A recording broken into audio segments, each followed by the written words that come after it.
hirya y'inzitizi uri guhura nazo nukomeza ugende, amaherezo imigambi myiza Imana igufiteho izasohora. Kureba kumenya ko hirya y'umusaraba amavi yose arapfukama, indimi zose zamenya ko Kristo ari Uwiteka. Muzi ikintu kitwica ni igihe wumva uri wenyine, noneho ukagwana nkaho ushaka kwirengera, kandi n'umundi ntacyo akora kuri izo nzitizi. Nubwo bimeze gutyo, itorero riravuga ngo nimukomeze. Umwuka wera atanga ubushobozi bwo kwishima nta gishimishije gihari. Umwuka wera atanga ubushobozi bwo kugira amahoro kandi uri mu mahoro make. Imana hari ubwo izakunyuzaho utumva, uzayigira icyizere ko aho ikujyana ari heza. Twakoze ubukwe n'uriya mukozi w'Imana, twese nta kazi twari dufite, twabagaho mu kwizera. Noneho bene data bangirira imbabazi, baravuga ati rero wakodesheje inzu ihenze kandi ntufite akazi, uzaseba. Barambwira ngo twakuboneye akazu k'ibihumbi 10. Ngiye kukareba sanga nakazu kenda nko n'intebe zo muri salo zitakwigwamo. Noneho numva ndababaye cyane pe. Ndababwira bene data, mwari mugize neza kungirira imbabazi, ariko ari 100 simbihembwa n'ibihumbi 10 simbihembwa. Imana twambikanye impeta, ngiye nayo twakoze amasezerano. Nindara mu muhanda tuzarana nayo mu muhanda, ninseba tuzasebana, ninubahwa tuzubahana, sinzava mu nzu. Ndashimira Imana kuva 2004 ntabwo nigeze mbura ubukode, sinasebye pe, kubera ko ngiye nayo twambikanye impeta. Imana n'umufatanya bikorwa wayo, mu byo nyuramwe byose n'umufatanya bikorwa. Emera Imana iyobora intambwe zawe. Hari ukuntu bireka bigatinda ishaka kuzabirimburana n'imizi, hanyuma wowe urashaka kwiguha ibyaka kanya. Yihorere izikiri gukora. Iyo Imana yemeye kuca mu nyanja itukura, ibigira ngo nugera kuri Yorodani uzakoresha experience yo ku nyanja, uzibuke ko yakamije inyanja ibasha no gukamya Yorodani. Ubunini bw'ikigeragezo nibwo bunini bw'umugisha Imana izaguha. Imana ifite ubushobozi bwo gukemura ibibazo ihereye mu mizi. Iyo nyobye nkamushabuza, nareka kunkunda nakwiye, kandi kinsubizaho Yesu ari, cyane n'ukwibuka urukundo rwe. Nishimiye ko Yesu ankunda, arankunda, arankunda. Nishimiye ko Yesu ankunda, nubwo ndakwiriye. Ninde ubwiza bwe bwo mw'ijuru, nzajya ndirimba igiteka ryose, nzayamamaza ndirimba nyanyi. Yesu nikica kumundishije, nishimiye ko Yesu ankunda, arankunda, arankunda. Nishimiye ko Yesu ankunda, nubwo ndakwiriye. Kandi urukundo nirwo rwazanye Yesu kunshunguza urupfu rubi, koko arankunda ndabizi neza, nanjye ndamukunda ndamushima. Nishimiye ko Yesu ankunda, arankunda, arankunda. nishimiye ko Yesu ankunda nubwo ntakwiriye. Yesu ashimwe cyane. Ndashima Imana ko impaye ubuntu bwo kubana namwe. Nazanye na madamu abasuhuze.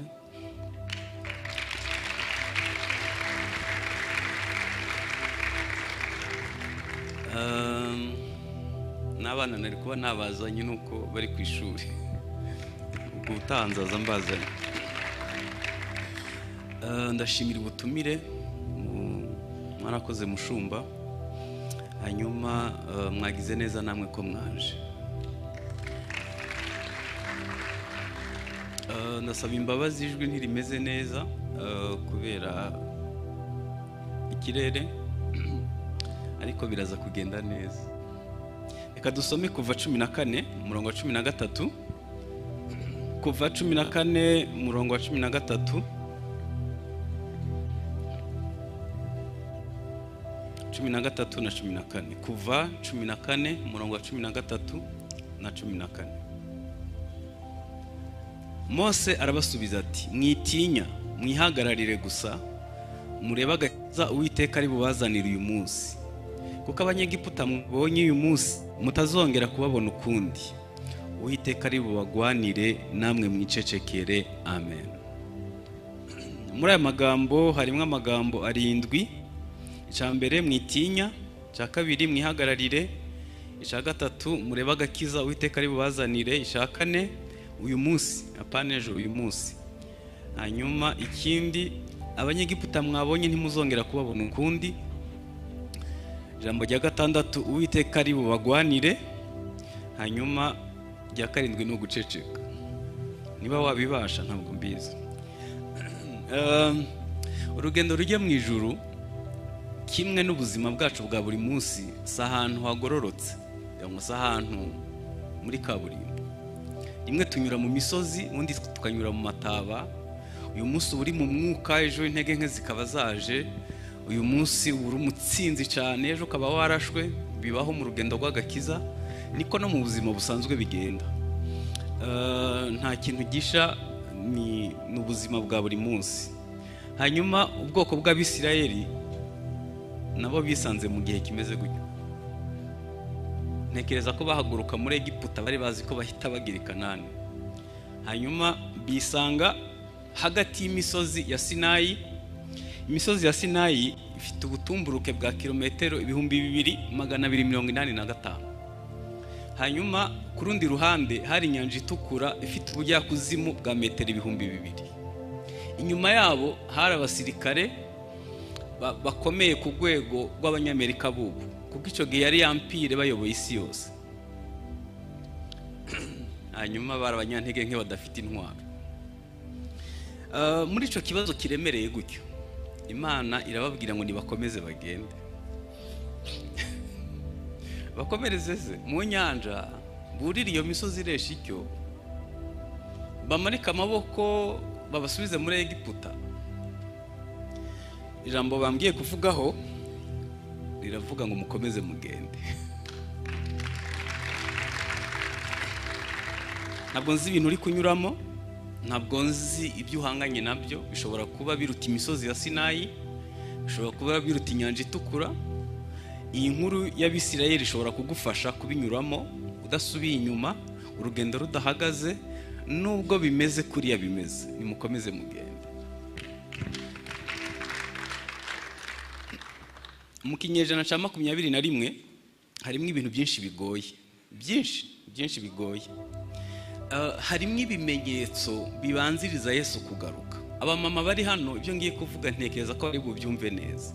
Gutwita amezi 9 biravuna pe, cyane cyane mu mezi 3 abanza haba hari mwirekwe bivunanye. No hagati muri urwo rugendo bisaba kwitwararika. Ariko hari umunsi ugoranye, umunsi w'ibise.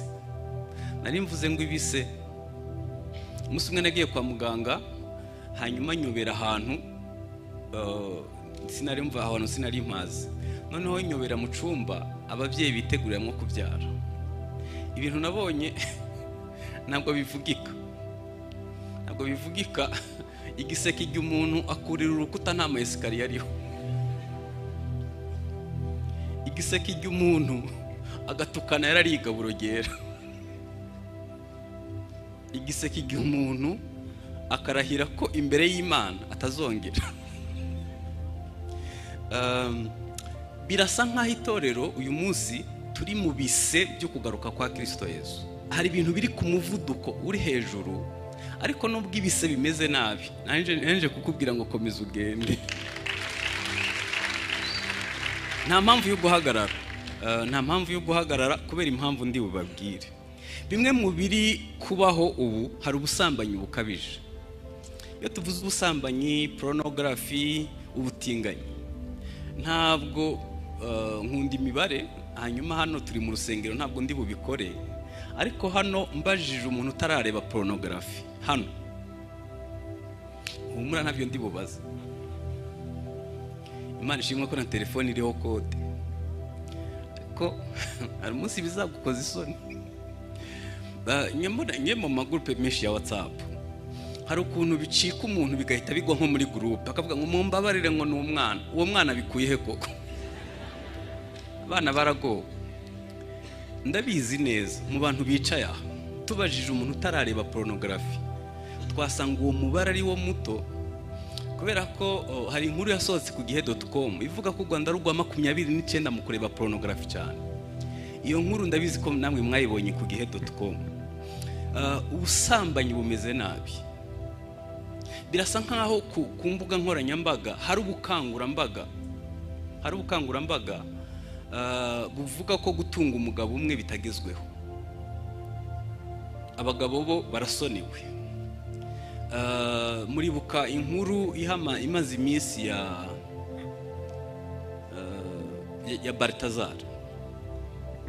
Inkuru ya Baltazar, comment nyinshi zaravuga ngo erega abagabo nibyo bakora, ngo ahubwo igitandukanye nuko batafashe video.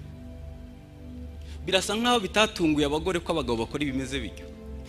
Ubusambanyi bumeze nabi, hanyuma hakiyongeraho ubutinganyi, aho ibihugu bikomeye bibyemera ku mugaragaro bikabihatira n'abandi kugenza gutyo. Nubwo bimeze gutyo, itorero riravuga ngo nimukomeze.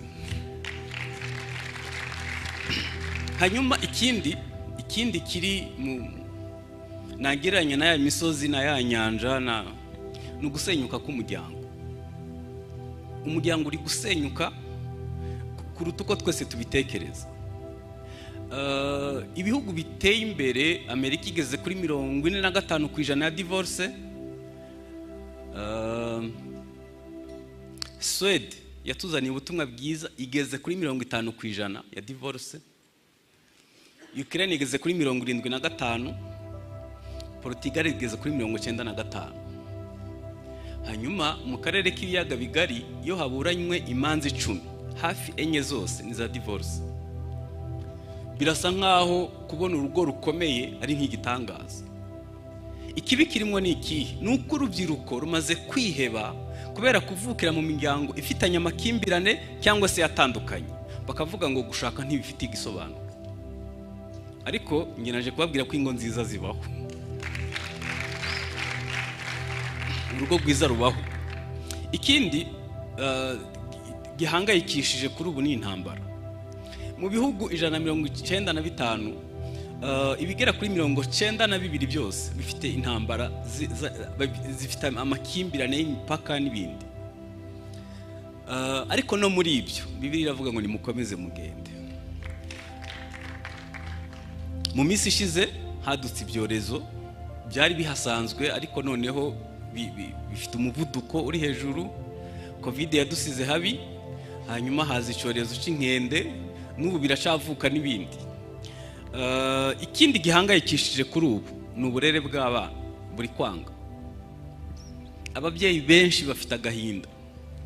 Wa mugani, iyo tuje hano dukwiye kumenya n'iki cyo gusengera. Dukwiye kuba tuzi ko muri iki gihe uburere bw'abana burahangayikishije, kubera ko harimo ibintu ntashobora kuvugira hano. Ikindi ni ubukungu buri gusubira hasi bikabije. Abakire barushaho gukira ku isi cyane, abakene bari kujya mu mwobo. Ku isi niko bimeze, abakire bari gukira cyane, abakene nabo kubona ifunguro ry'umunsi bisigaye bikomeye. Ariko no mu gihe kimeze gutyo nabwo Bibiliya avuga ngo nimukomeze mugende. Ikindi gihangayikishije ku isi gikomeye ni ihungabana. OMS ivuga ko iyo ubonye abantu 5 bari hamwe, 2 bose baba bagwaye mu mutwe. Iyo ubonye abantu 5 bari hamwe, 2 bose baba bagwaye. Ni imibare iteye ubwoba. Ihungabana rimeze nabi. Abantu bari kwiyahura ku muvuduko utigeze ubaho. Hanyuma ikibabaje no mu rusengero naho abantu bariyahura. Meruka kubwiriza ahantu nashaka kuvuga izina, muri ico cyumweru cyari cyashize hari umuvugabutumwa yaje ahagarara nk'amagaze arigisha aranahanura atasha ariyahura. Birababaje kuba umuntu ari mu rusengero aho Yesu aruhurira imitima ariko akabaho arushe afite ibitekerezo byo kwiyahura. Iyo meruka guhura n'urubyiruko batari benshi, ariko nabonye imibare y'abafite ibitekerezo byo kwiyahura muri urwo rubyiruko rwa gikristo, nabwo numva ngize ubwoba. Ihungabana rimeze nabi kandi biranumvikana. Uzi gushaka umugabo, uzi ko azasimbura musaza wawe na papa wabuze, akaba byose, ugahita ushaka umugabo aseka ari uko yibagiwe. Uzi gushaka umugore uzi ko azasimbura abashiki bawe na mama wawe wabuze, hanyuma ugahabwa keya, ugahita ushaka umugore w'umunyamahane uvugira mu cumba no muri salo no muri koridoro no ubera hose cyari kubera amahane menshi. Agahinda gakabije sinavuga ngo gafite ishingiro, ariko ibyo tunyuramwo rimwe na rimwe ntibikwirwa mu mutwe. Ikindi nakarengane k'itorero. Turashima Imana ko turi gusenga imiryango ikinguye, leta ibyemera, ariko Nigeria siko bimeze, abakristo bashize. Iterabwoba rimeze nabi, Sudani na hano haruguru Somalia bimeze nabi. Aya mahigwe rizwe tuyafite twenyene, hanyuma nimutayakoresha neza sinzi ntabwo dukwiye guhega ubuntu bw'Imana kubupfusha ubusa. Nujya ubona wagize amahigwe yo kuba mu iteraniro nk'iri, gerageza ukonsome byinshi bishoboka.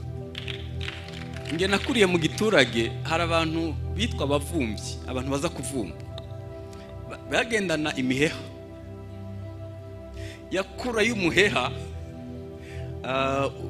yakurura agakurura nka litiro 3 kubera ko yarazi ko ari batari bumwongera.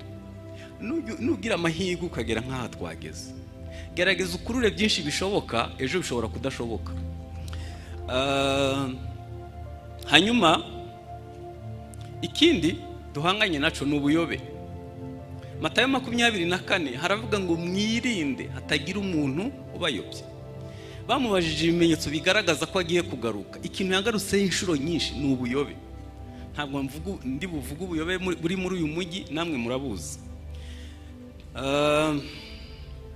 Hanyuma ikindi ni iterabwoba rikabije ku isi. Hari iterabwoba ku isi, ibihugu byinshi birimo guhangana n'iterabwoba, kandi buri munsi biravuka. Babagwanye Afghanistan bakajya Nigeria, babagwanye Somalia bakajya muri Congo. Ku isi hari iterabwoba, kandi ibyo ntabwo tuzi ko abo bihiga bambere ari abakristo. Dukwiye kuba tuzi ibyo duhanganye nabyo. Ubwo wakora liste ndende kuruta ibi navuze, ni byinshi kuruta ibi, nawe ufite ibyo uhanganye nawe ku giti cyawe. Ubwo simvuze ingwara. Abantu benshi bafite inkuru mbi babwiwe na muganga, tugusanzemo diabete, tugusanzemo kanseri, ufite umuvuduko, tugusanzemo. Ibyo abantu babasanzemwo ni byinshi, ariko Imana ishimwe ko turi ahantu aho Bibiliya ivuga ngo bazarambika ibiganza ku bagwayi bakire. Rimwe na rimwe dukeneye ibiganza birimo umuti bishobora gukiza ingwara, kubera ko ingwara zimwe na zimwe kwa muganga ntizivugwa, ariko nitugira kwizera ubuntu bw'Imana buzatubaho, hanyuma twirukana ingwara. Niki dusabwa kugira ngo tubashe kunyura muri izi nzitizi? Bibiliya yatubwiye ngo nuko mukomeze mugende. Icambere dukwiriye gukora cyangwa se icyo dusabwa, dukwiye kwiringira Imana kuko niyizi icyo yabikoraho. Dukwiye kwiringira Imana kuko niyizi icyo yabikoraho. Imana hari ubwo izakunyuzaho utumva, uzayigirira icyizere ko aho ikujyana ari heza. Umugambi mwiza irashaka ufite ku itorero.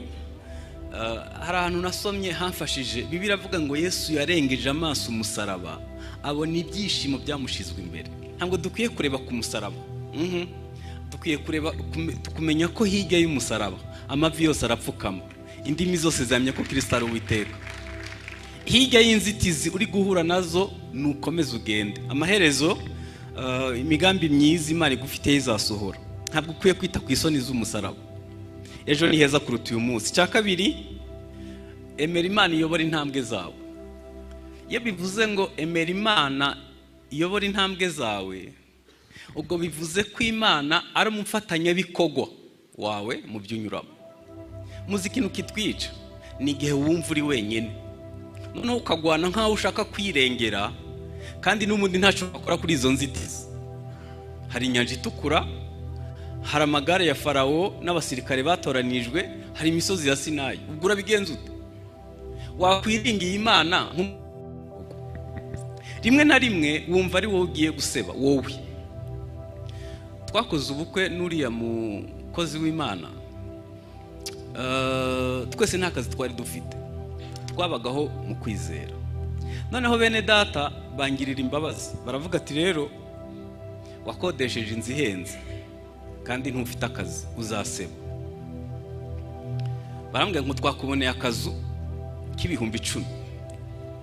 Ngiye kukareba nsanga n'akazu kenda nko n'intebe zo muri salo zitakwigwamo. Noneho numva ndababaye cyane pe. Ndababwira bene data, mwari mugize neza kungirira imbabazi, ariko ari ibihumbi 100 simbihembwa, n'ibihumbi 10 simbihembwa. Imana twambikanye impeta, ngiye nayo twakoze amasezerano. Nindara mu muhanda tuzarana nayo mu muhanda, ninseba tuzasebana, ninubahwa tuzubahana, sinzava mu nzu. Ndashimira Imana kuva 2004 ntabwo nigeze mbura ubukode, sinasebye pe, kubera ko ngiye nayo twambikanye impeta. Imana n'umufatanyabikorwa wayo mu byo nyuramwo byose, n'umufatanyabikorwa. Emera Imana iyobora intambwe zawe. Ubwo bwibone bwo kumva ari wowe uri busebe, ari wowe bavuze nyene, niba ari wowe uzanaseba, ariko niba uri kumwe n'Imana musebanye ntacyo bitwaye, mwubahanywe nabyo bizaba ari byiza. Hanyuma ku bwayo izabyikorera, ntacatuma izina ryayo ritukwa. Cya gatatu, Imana ifite ubushobozi bwo gukemura ibibazo ihereye mu mizi. Imana ifite ubushobozi bwo gukemura ibibazo ibihereye mu mizi. Twe turashaka ko Imana, ubwo ni kuva 14:4 haravuga ngo ndanangira umutima wa Farawo abakurikira, hanyuma nziheshereza icubahiro kuri Farawo no ku ngabo ze zose, abanyegiputa bamenye ko ndi Uwiteka. Hari ukuntu abireka bikadukurikira, none twe tugatangira kuvuga amagambo atari meza, ariko abashaka kubirimburana n'imizi. Hari ikindi cyari cyabanje, muribuka igihe Mose yamanuka muri Egiputa, ikimenyetso gikomeye yari afite yari inkoni yahindutse inzoka. Noneho abwira Farawo, aramubwira ngo rekura abantu bataha. Avuga ati ariko kunkanga, kwanza wowe uri umukrimineri, hano wahavanye dosi, wishe umuntu, ahubwo urankangisha ikibundi, Uwiteka niki yaguhaye? Ahita ashira inkoni hasi ihinduka inzoka. Farawo ahita hamagara abarozi bo mu burasirazuba, bari bahagarariwe n'uwitwa Yane, no mu burengerazuba bahagarariwe n'uwitwa Yambure. Nabo baraza bashira inkoni zabo hasi zihinduka inzoka. Inzoka zitangira gukina. Hanyuma ntekereza ko bikiraho Mose ubanza yaravuze ati yaranshutse nemera gushukika, nabonye mpaza kuzahava. Ntabwo yibwiraga ko ikimenyetso Imana yamuhaye abanyegiputa bacigana. Ariko hari ubwo Imana ibireka. Bibiliya iravuga ngo ngo inzoka ya Mose yagize uburakari, irasama irazitoragura zose irazibika. Muzi impamvu Imana yemeye ko nabo bahindura inkoni zabo inzoka? Ubundi uburozi bwabo bwose babugendana mu nkoni, yagira ngo ibufatire icyarimwe, kuko ibimenyetso bikurikiyeho baravuga ngo ntaco twabikoraho biri mu rutoke rw'Imana. Hari ukuntu ibireka bigatinda ishaka kuzabirimburana n'imizi, hanyuma wowe urashaka kwiguha iby'aka kanya. Yihorere izikiri gukora. Cyakane, inzitizi yose ureba imbere yawe ukwiye kwibonamwe amahirwe masha. Buri nzitizi yose unyuramo ukwiye kugira amaso akwereka ko ariyo mahirwe. Ubunini bw'ikigeragezo nibwo bunini bw'umugisha Imana izaguha. Yosefu yibwira bene se yaravuze ngo kubwanyu mwashatse kungirira nabi, ariko Imana yarabihinduye kugira ngo izakize abantu benshi be gupfa. Yosefu yari afite amaso amwereka ko kuba yaragurishijwe ari nta kibazo, na Potifari yamufungishije nabyo ari nta kibazo, ahubwo Imana yagira ngo itunge ibihugu 120 bitazicwa n'inzara. Dawidi Musa ahura na Goliyati yavuze ijambo ryantangaje, yaravuze ngo gitangaje nibigiye kubera hano, ubundi yantabarira aho abantu batareba, none igiye kuntabarira aho abantu bareba gusa, ariko ni ya Mana isanzwe ibikora. Ubunini bwa Goliyati bwahesha Dawidi ubushobozi bwo kumuhamya ibuye, kubera ko iyo kabara akantu gato kugahamya byari bigoye. Hanyuma Dawidi yaravuze ngo uyu munsi ngiye kukwica ngo uce umutwe nkugabura ibisiga byo ku gasozi, isi yose iramenya.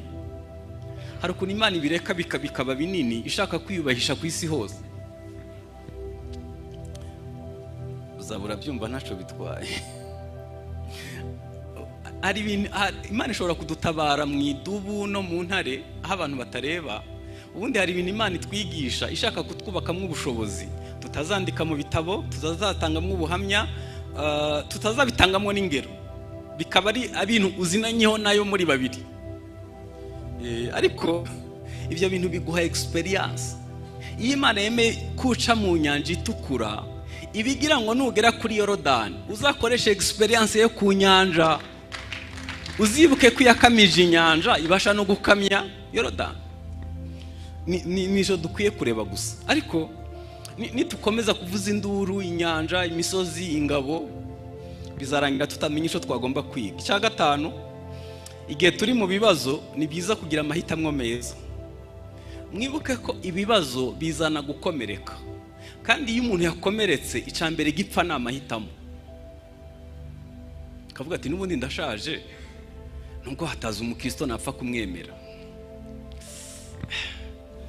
Ibaze kugira ngo amahitamo yawe apfe kugeza ubwo waba umukobwa w'umukristo wakwemera umupagani kubera ko watinze gushaka.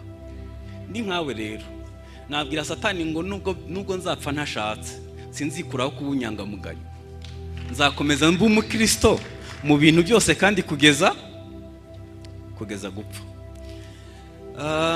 Amahitamo ni ikintu gikomeye, kandi gupima ko amahitamo yawe yapfuye ntabwo byansaba iminota 10.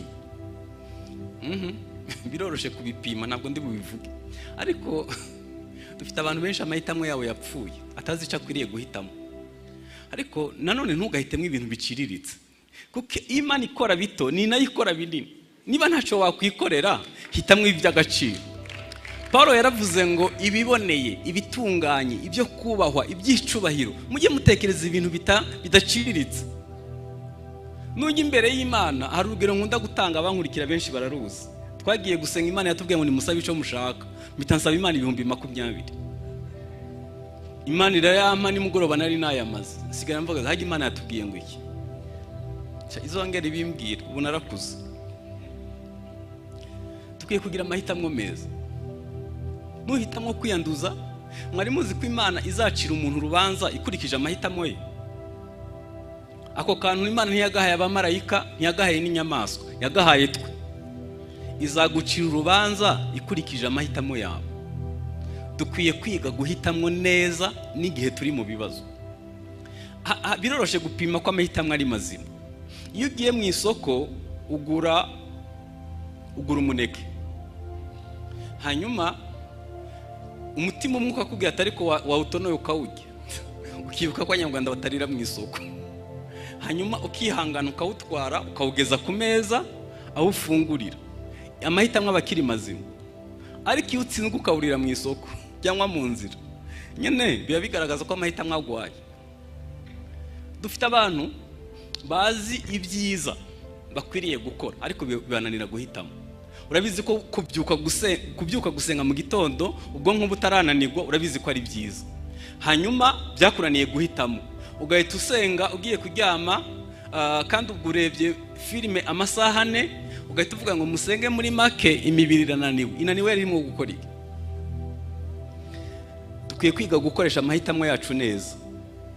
Hanyuma cya gatandatu, mu gihe cy'ibibazo ni byiza gusenga, ariko ni na byiza gutega amatwi ijwi ry'Imana kugira ngo iguhe amabwiriza y'icyo wakora. Intama ze zumva ijwi rye. Mu byahishwe baravuga ngo ufite ugutwi yumva icyo umwuka abwira amatorero. Ni byiza ko dusenga, ariko gusenga bikwiye no kudufasha kugira amatwi yumva icyo dukwiriye gukora ku nyanja itukura, ku misozi, cyangwa se ingabo za Farawo. Kimwe mu bintu bifite ibibazo ni amatwi. Abantu bacumva Imana bakiyobagwa nayo icyo bakwiriye gukora ntabwo bakiri benshi. Igihe Yosuwa yahura na marayika ku Yeriko, yamenye ko ari umujenerali umuruta, aramubwira ati ahubwo kuramo inkweto aho uhagaze nahera. Cyabaye yahise amubwira ngo nyakubahwa, umugaragu wawe untegetse iki? Uzi ko ari abantu baza hano bakumva gusa Imana yavuze bagataha batamenya icyo bagiye gukora. Yaramubwiye ngo hindura uburyo wapangaga ingabo, abitwaje intwaro bajya imbere, hakurikiraho abatambyi, hakurikiraho abavuza amakondera, hanyuma abaturage rubanda nyamwinshi bajya inyuma, bose baceceke, bazasakuza ku munsi wa 7 Yeriko isenyutse, kandi nabwo uwo munsi bazazenguruka inshuro 7. Dusa nkaho twamenyereye kugwana intambara mu buryo bumwe, turasa nkaho dufite rutine y'ibintu bihoraho. Ngewe maze imyaka 40 nkijijwe, ngigaburo gera, narabatijwe, umbyukije saa 8 y'ijoro nayobora amateraniro, n'ubukwe nabusezeranye umbyukije mu bitotsi bya saa 9 y'ijoro, ariko utekereza ko ibikorewe mu mwuka n'ibikorewe mu kamenyera ari kimwe. Twamenyereye ibintu bimwe, ibintu bidatanga umusaruro, ntidufite umwanya wo kumva Imana. Muri ico kibazo ntuzi icyo ukwiriye gukora, ntuzi niba uceceka, ntuzi niba uvuga. Gusenga ni byiza, ariko ni na byiza gutega amatwi kugira ngo umenye niba ari igihe cyo guceceka cyangwa ari igihe cyo kuvuga, niba ari igihe cyo kugenda cyangwa ari igihe cyo guhagarara. Cya 7, ikizadufasha kunyura mu nzitizi ni ukumvira Imana.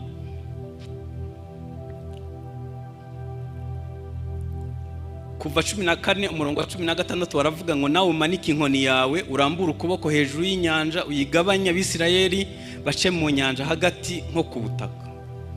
Ntabwo ari Imana yonyine yagabanyije inyanja itukura. Yaramubwiye ngo nawe umanike inkoni ugabanye. Sinigeze kubabwira ko Imana ari umufatanyabikorwa. Hano hepfo hano hepfo mu Bibare muri 1998 haberaga igiterane kinini ku musozi. Hanyuma haza umuntu ufite kanseri mu nda, haboze pe, umeze nabi. Baramusengera, Imana ivuga numva, iravuga ngo nibafata amazi bayasengere bayamuhe. Bazana amazi mu gacupa, barayasengera barayamuha, hanyuma ya kanseri yose itirasohoka. Imana ishobora gukiza yonyene, ishobora no kukubwira ikindi wakora. Ni byiza gutega amatwi Imana. Intama ze zumva ijwi rye, intama ze zumva ijwi rye.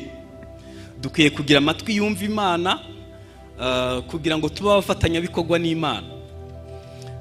hanyuma mwibuke ko hano yababwiye kwambukira Aho Umwuka.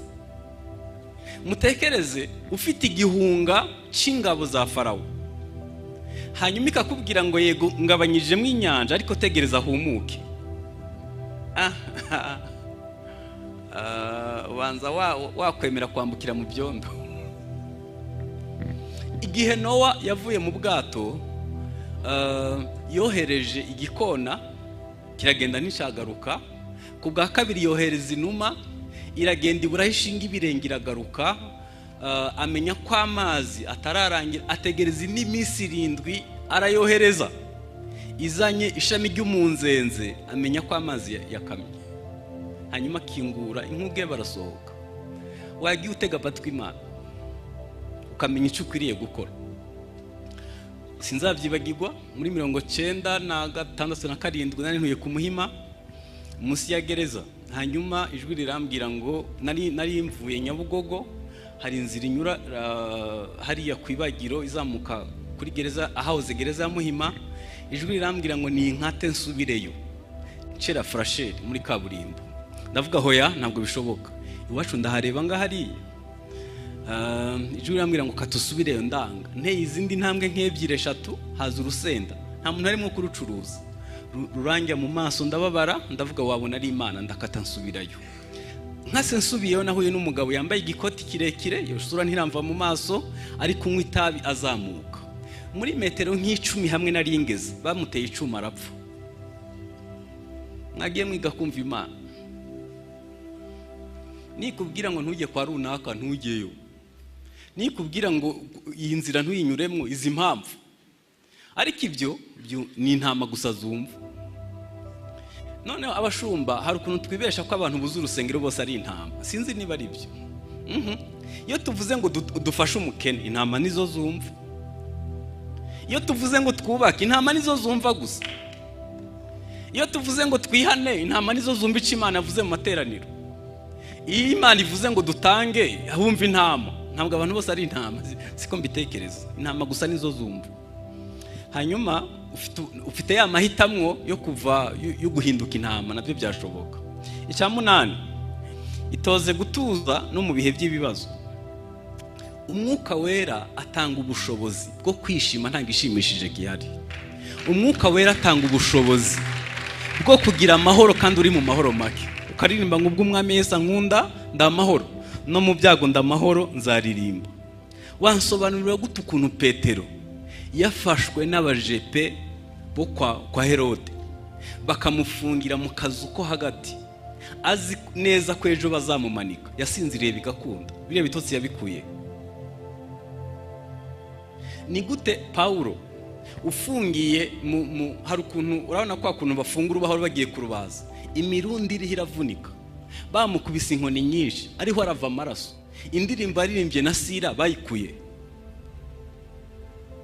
Buriya Danieli ni gute yakomeje kuramya ari no mu ntare.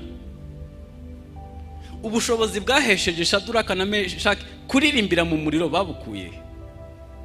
Itoze gutuza no mu gihe cy'ibibazo.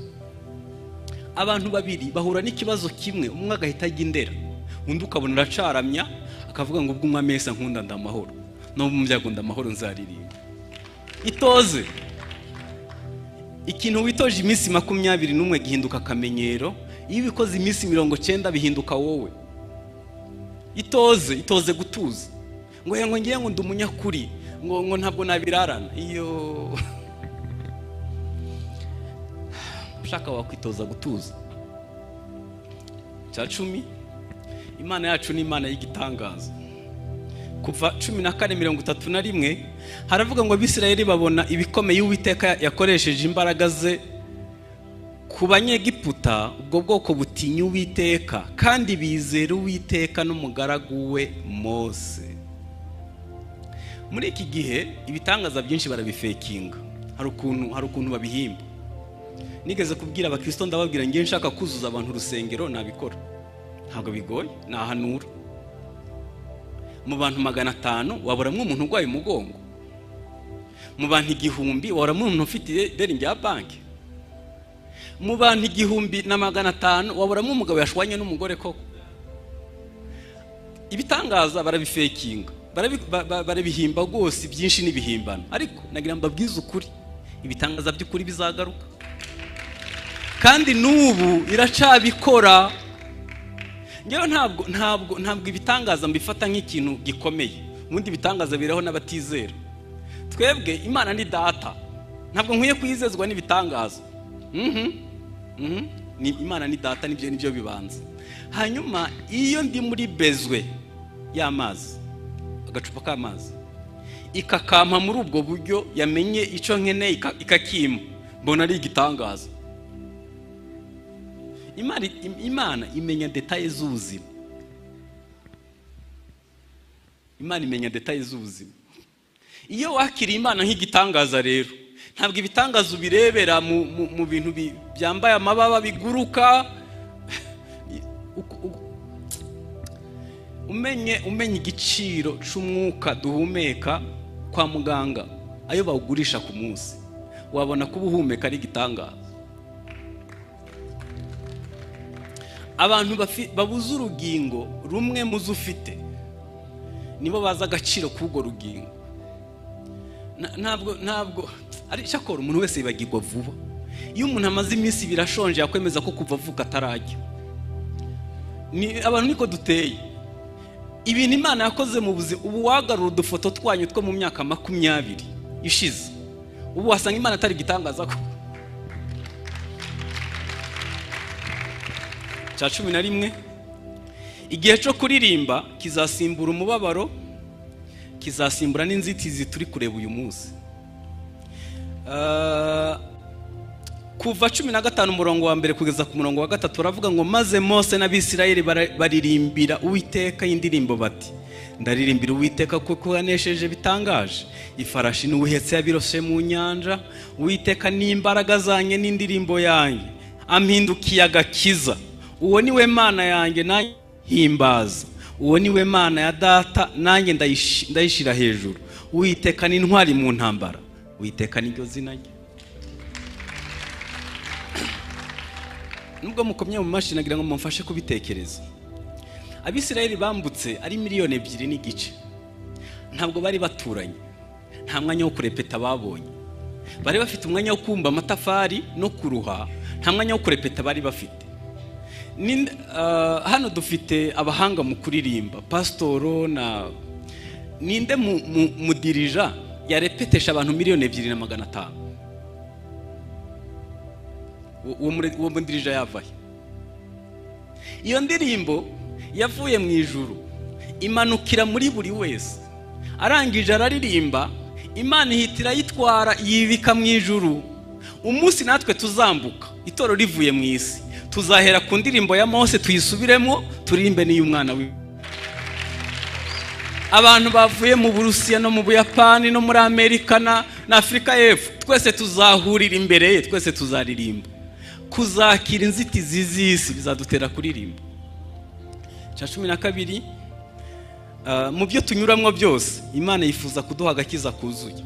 Hari amagambo 3 mu Giheburayo ajya gusobanura ibintu bisa: ni amahoro, shalom, ni agakiza n'umutekano. Umwisirayeli ntashobora kukuramutsa ngo amahoro. Iyo bivuze iwabo kugira ngo akuramutse amahoro, nuko abaguwe neza mu bice 3: umwuka, ubugingo n'umubiri. Shalom mu Giheburayo bivuze ngo ubanye n'Imana neza, amarangamutima ntakomeretse, ubwenge buratunganye, ufite amahitamo mazima, no mu mubiri ufite ibihagije. Niyo bavuze agakiza mu Baheburayo nabyo ni nk'uko, nukuvuga ngo ubanye n'Imana neza, amarangamutima ntakomeretse, no mu mubiri umeze neza. Hanyuma niyo bavuze ngo baratekanye, nabyo bifasha ibyo bice 3. Twe turi injyajya, tuzi kuramukanya amahoro atarenga hano. Umuntu akakubwira amahoro yakurariye mu nama ikugambanira, umuntu akaguhobera atari ko bimeze mu mutima, ariko Imana izaduha shalom yuzuye.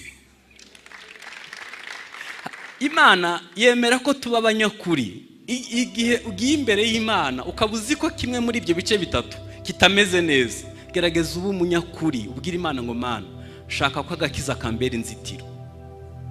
ushaka agakiza mu buryo bwuzuye, ubanye neza n'Imana, mu bugingo hameze neza, mu bugingo harimo ubwenge, kamere, amahitamo, amarangamutima, niho hafatirwa ibyemezo.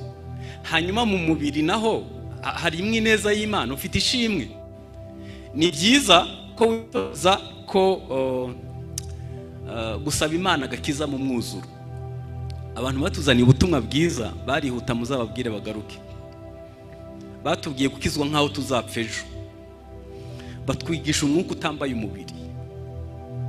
Hari umushumba yitwa Inyigisho muri Korea y'Epfo, niwe yatangiye kwigisha inyigisho zifata ku bice bitatu: umwuka, ubugingo n'umubiri. Itorero rye rimeze neza kuruta menshi yacu, kubera ko n'abantu bafite umugisha, barakora cyane. Mbese kuri bo hari umwene data umwe uriyo yarambwiye ngo nibwo bwa mbere yabonye urukundo mu bizera nk'ubwo mu byakozwe n'intumwa. Kandi itorero rimwe gusa, rimwe muyo ayoboye uwo mushumba yitabye Imana, ryakira abantu 10,000 bicaye neza, 10,000, kandi bakora amateraniro ubanza 3 cyangwa 4. Hanyuma buri muntu wese ahabwa icyo akenye. Nta uraratumvise ijambo ry'Imana, nta mushitsi aza ntibamumenye, nta wagwara ngo aburi umugwaza. Imana yamuhaye ubwo bwenge bwo kubikora gutyo. Nicyo nangira ngo mbasabe, reka dusabe Imana agakiza kuzuye, dusabe Imana shalom y'ukuri. Urarujyana n'umugore wawe ukaza hano ugasirimba bikemera, urabesha uko umutima uteye, hanyuma ukaza ukavuga Imana hano, kuko urumva bivamo ibitaragukije. Hari undi muntu byakiza. Reka Imana iduha agakiza kuzuye. 13, wibuke ko inyuma y'ibitangaza inyigisho zikomeza. Bambutse inyanja itukura, bari batangira irindi shuri ry'ubutayu. Abasirikare ndabakunda, bazi gutegura intambara mu gihe cy'amahoro. Twebwe mu gihe cy'amahoro turadamarara nkaho nta kindi kibazo tuzahura naco. Noneho twahura n'ubutayu tukibagirwa n'ibitangaza byo ku nyanja itukura. Nagira ngo nkwavertise, hirya y'ibitangaza, hirya y'iby'Imana ikora, ubutayu burakomeza, ishuri rirakomeza. Ku muntu yamenyereye gutozwa n'Imana, iyo ikwigishije kimwe biguha imbaraga zo kwiga igikurikiyeho. Uyu munsi Imana ishobora kukwigisha communication, ejo ikazakwigisha imibanire, ejo ikakwigisha uko ukoresha amafaranga. Mwarabonye ko twaje amafaranga yacu agasigarayo. Abantu barakijijwe, amafaranga ntiyaza. Kandi ni umutego wo kwa Farawo. Yababwiye ngo mugende, ariko umutungo wanyu usigare hano. Imana ishimuze ntari umushumba wanyu hano. Yaba ari ubivuze mwari kugira ngo ni ikibazo cy'amaturo, ariko ntabwo twaba mu isi. Turabo yaremye, ituremeye gukora imirimo myiza yose muri Kristo Yesu. Uzi kugira imyenda 100 mu kabati, wicarana n'umuntu wambaye umwenda umwe, kandi urabizi ko yambaye umwenda umwe. Ukajya umufuka w'umuceri ukiyongeza uwa 2 n'uwa 5 n'uw'10. Hari umuntu burara. Nagiye kuyobora ahantu, mpahurira n'umwana yafunguwe umaze imyaka 5 muri gereza. Arambwira ngo pastor, ngo ndashima Imana ko nafunguwe, ngo ariko hari ikintu cambabaje. Iki? Aravuga ngo nafunzwe ndenganye, hanyuma sinarinzi kuburana, nta n'ubushobozi bw'umwavoka nari mfite. Aravuga ngo ariko kuba nafunzwe ngo ibyo nibisanzwe, sico cambabaje. Ngo ikintu cambabaje nuko nafunzwe nkundi mineke, ngo nkamara imyaka 5 nta muneke ndiye. Nkibaza kandi yari umuririmbyi mwiza muri korali. Ukibaza mu baririmbyi baririmbanaga, habuze umuntu yagura iseri ry'umuneke ya 500 akajya gusubiza icyifuzo kimaze imyaka 5. Singe wahera. 14 kibanziriza cyanyuma, dukeneye Mose atujya imbere. Mu byo tunyuramwo byose dukeneye Mose. Mbariza umuntu mwicanye ngo pastor wawe ninde? Iyo ugoswe n'ubutayu, iyo ugoswe n'amarangamutima akomeretse, iyo ugoswe n'imisozi ya Sinayi, iyo ingabo zigukurikiye, byibuze ninde mu biganiro? Ugiye kumbwira ngo ni Yesu? Yego, Yesu ni sawa, ariko yashizeho abo tureba twabwira tugasohora amarangamutima. Niba udafite umukansara, ukaba udafite pastor, ukaba udafite umuntu mwasangira ubuzima, witegure ko bizakugiraho ingaruka kandi uri mu rusengero.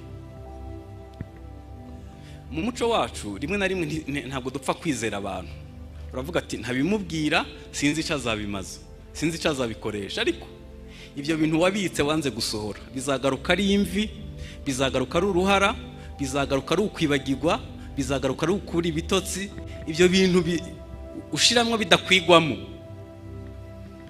bizagaruka ari ukwigunga. 15 tugira icizere Kanani irahari. Nukuri kose Kanani irahari. Ntabwo yaduhagurutsa muri Egiputa idafite aho tujyanye. Kandi inkuru nziza nuko tukiri mu isi Imana izaduha Kanani. Nigeze kumva umvuga butumwa nakunze yitwa Munoro yavuze ikintu cyantangaje. Yaravuze ngo birasa nkaho tuvuga ubutumwa Yesu atashaka ko tuvuga. Yesu yaravuze ngo nimusenga muvuge ngo data wa twese izina ryawe ryubahwe, ubwami bwawe buze, ibyo ushaka bibe mu isi. Yaravuze ngo Imana yifuza ko ubwami bw'Imana buza hano hanyuma tukazabubamo. Noneho twe uburyo twigisha tuvuga ko mu isi ari ahantu ho kuruhira hanyuma tukazaruhukira mu ijuru. No, ntabwo ari byo. Imana yifuza ko tugendana amahoro tukiri inaha, yifuza ko tubaho turutse tukiri inaha, ubwo bwami tubugendana mu nzabya zibumba. Hanyuma izaduha igihembo gikuru cy'ubwami bw'Imana, ariko tugomba gusogongera. Umunezero ni umugabane wawe, amahoro ni umugabane wawe, gutera imbere ni umugabane wawe, ubukene ntabwo ari umugisha ni umuvumo. Kiretse niba ari ubutayu uri kunyuramo, ariko Kanani irahari. Twunamisha amaso dusenge.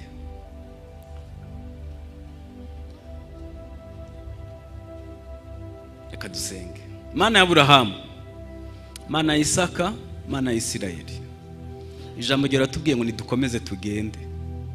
Bamwe ntabwo bakwemeranywa n'ibi kubera imisozi bareba, kubera inyanja itukura cyangwa se ingabo zibakurikiye, ariko imvugo yawe ni ukuri. Reka dukomeze tugende. Birashoboka ko mu guhagarara twiganyiriye cyangwa se tugacika intege cyangwa se tugatukana, kuko Abisirayeli bageze igihe bavuga ngo muri Egiputa nta mva zari zihari. Birashoboka ko twitwaye nabi, utubabarire. Ibyo twagizemo uruhare byose ubitubabarire. Reka dukomeze tugende. Bwira itorero rikomeze rigende. Hagurutse urubyiruko rwacu rurangariye mu byina bakomeze bagende. Mwami dushoboza abagabo n'abagore dukomeze tugende. Abakozi bawe bashoboze kunyura mu nzitizi bakomeze bagende. Ndagushimiye ko Kanani hari mu izina rya Kristo Yesu. Amen.